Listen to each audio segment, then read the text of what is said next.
Le pourrissement, c'est le titre choquant que Malek Ben Nabi a choisi pour ses mémoires. Professeur, pour commencer, qu'est-ce qui pousse un penseur de cette stature à opter pour un titre d'une telle intensité et d'un tel pessimisme? S'agit-il simplement d'une métaphore littéraire ou d'une description d'une réalité qu'il a vécue? Je vous remercie pour cette importante question liminaire. En effet, le titre Le pourrissement n'est pas une simple métaphore, il est l'essence même de la vision critique de Malek Ben Nabi concernant la civilisation islamique en état de délitement. L'auteur précise, dans son prologue et son introduction, qu'il a choisi ce titre car il englobe tous les événements et toutes les figures qu'il allait présenter. Il estimait que la réalité qu'il a vécue, notamment dans la société algérienne sous le colonialisme, avait atteint un tel degré de décomposition et de décadence morale qu'elle ne pouvait être qualifiée autrement que de pourrissement. Il ne parle pas d'un pourrissement physique, mais d'un pourrissement intellectuel, moral et social profond, se manifestant dans les pratiques du colonialisme lui-même et dans le phénomène de la colonisabilité, al-Qabiliyya lil-Istimar, qu'il considérait comme encore plus périlleux. Ce titre reflète l'amertume et la souffrance personnelle de l'auteur, mais il les transcende pour devenir un diagnostic de l'état d'une société entière. C'est donc un diagnostic d'un état sociétal. Et pourtant, Ben Nabi n'hésite pas à adresser des critiques acerbes même à son propre peuple, décrivant les indigènes comme des produits coloniaux et jetant son témoignage à la face de son peuple comme un testament de mépris et de dédain. Ne voyez-vous pas là une dureté excessive, voire un ton arrogant de la part d'un penseur qui se perçoit comme étant arrivé avant ou après son temps? C'est une question pertinente qui touche à un point sensible de la critique de Benabi. Quand il décrit les indigènes comme des produits coloniaux, il n'a pas l'intention de les rabaisser en tant qu'êtres humains. C'est plutôt une observation analytique de ce que le colonialisme leur a fait et comment il les a façonnés. Il soutient que le colonialisme ne s'est pas contenté d'une simple occupation militaire et économique. Il a cherché activement à forger un individu indigène dénué d'initiative, inefficace, faible de caractère et de moralité, incapable de pensée ou d'action libre. Ainsi, le mépris et le dédain auxquels il fait référence sont dirigés contre cet état de décomposition et de faiblesse qui a résulté du colonialisme et de la colonisabilité de la société, et non contre leur origine ou leur identité intrinsèque. C'est le cri d'un penseur qui a saisi toute l'étendue de la catastrophe qui avait frappé la société et il cherchait à secouer puissamment une conscience endormie, même si ses mots semblaient choquants ou durs. Il estimait que la douceur serait inefficace pour traiter ce pourrissement généralisé. Ses mémoires ont pourtant été écrits bien des années après les événements qu'il relate, à partir de 1951 pour couvrir des faits de 1932 à 1940. Comment ce décalage temporel entre les événements eux-mêmes et leur documentation impacte-t-il la crédibilité des mémoires, d'autant que Benabi lui-même déclare « Je me rends compte maintenant et je sais maintenant mieux analyser les hommes et leurs positions ». C'est une observation extrêmement juste et un point méthodologique fondamental dans l'étude des mémoires en général. Le laps de temps significatif accorde à l'auteur une opportunité de maturation intellectuelle et de contemplation profonde, lui permettant de réinterpréter les événements non pas seulement tels qu'ils se sont déroulés, mais tels qu'il les a assimilés et compris plus tard à la lumière de son expérience accumulée.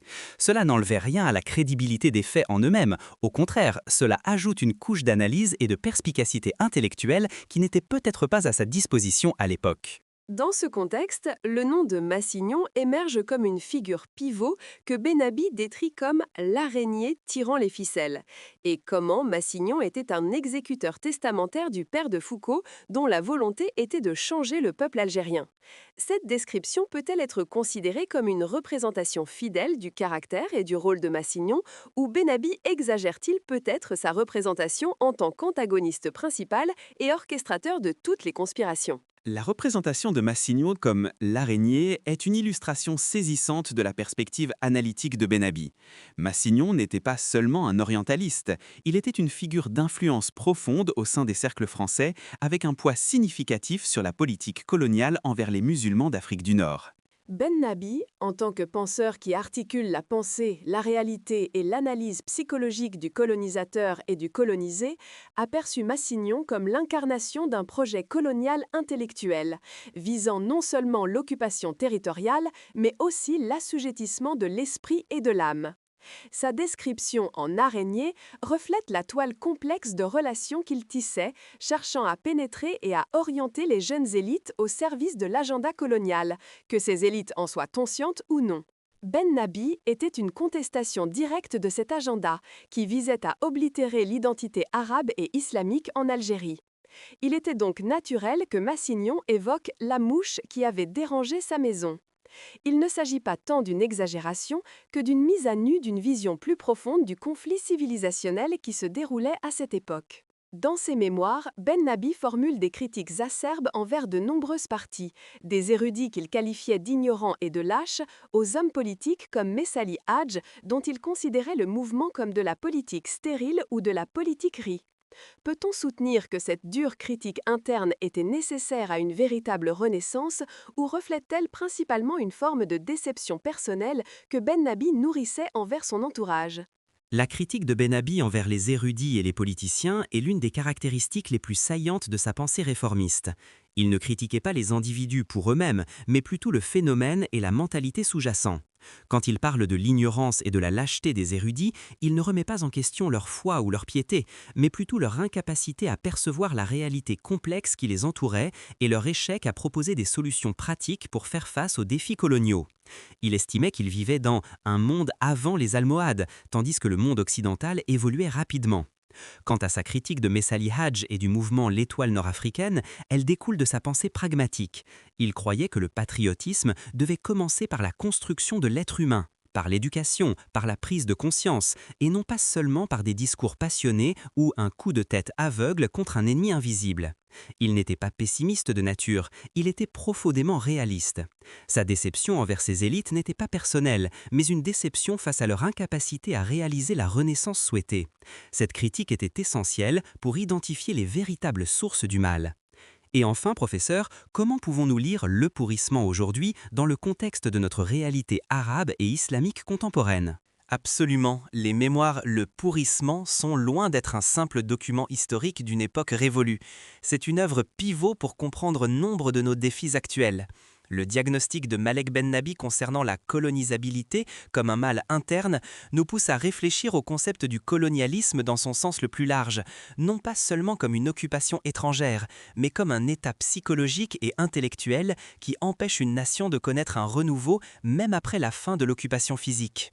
Ces leçons sur l'importance de cultiver l'individu, sur le péril des élites qui courent après des intérêts personnels et sur la nécessité d'une compréhension profonde à la fois de la civilisation occidentale et de l'identité islamique, tout cela résonne puissamment dans notre réalité contemporaine.